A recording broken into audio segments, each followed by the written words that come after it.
It's a dream of every woman to be a mother one day, and to be have a normal life, to be able to do everything for your family, to be a loving, a caring wife, a caring mother. November 2018, I got married. After approximate 3 months, I was expecting. I conceived with my first child, but I was anemic at that time, and different injections or venofed drips, it went along with the treatment after that. But here it is not a big issue that you are anemic, because everyone is getting the HB down, and everyone thinks that it's normal. It's not a that kind of big issue that it will cause any trouble for you.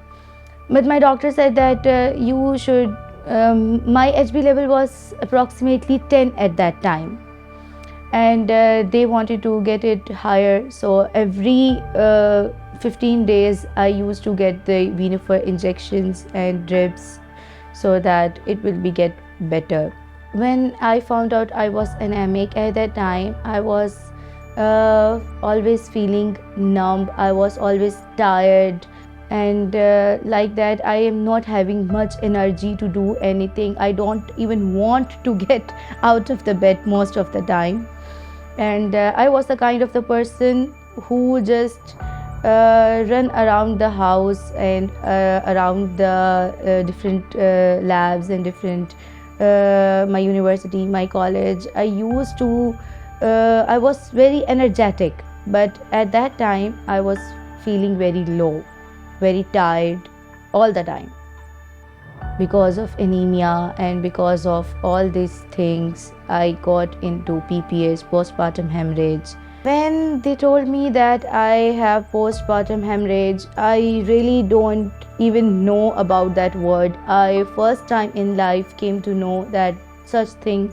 happens. They gave me uterine massages for that from above, from my tummy. They push it, and whenever the doctor did that, I just jump out of the stretcher. It was so painful. I saw the death from very close, and at that time my family was badly broken. Means there was no hope for them. When every time she massaged, I just felt worse. It was so painful that I cannot even tell you I cannot tell you, and means this is expressionless. I don't have words for that pain. After that, she told us that you have lost lots of blood, and we have to do the cesarean or operation again. I was conscious at that time. Then she wanted to talk to me again, so that I will be conscious. But after some time, I started losing my consciousness. She does not want to do that. She told me that who will take care of your baby, stay with me, like that. So I just gave up at that time. I told them that give my baby to my mother. And my father, my husband, my brothers, my uncles, everyone was there. And they went to gather the blood. I needed 7 units of blood. When I gathered consciousness, I just know that I was in pain, and my both hands, my both arms, they are nicked with needles, with drips, with injections everywhere. And at that night, I couldn't feed my child, and they didn't let him get the bottle feed, because if he will get the bottle feed,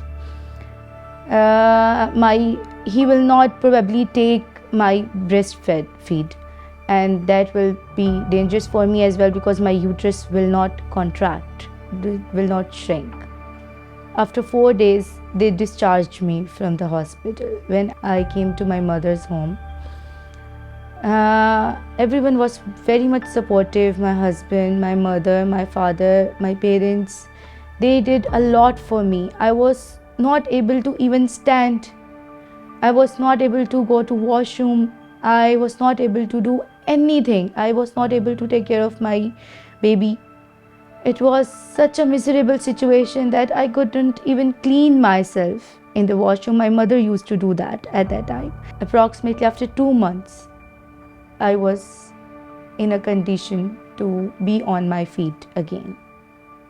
There's very less knowledge, information, and education about this fact that you should be taken care of your HP, your anemia, your these things even before the pregnancy, during the pregnancy, after the pregnancy. It's very important because it will leave the lifelong effects on your body, on your mental health, on your physical health.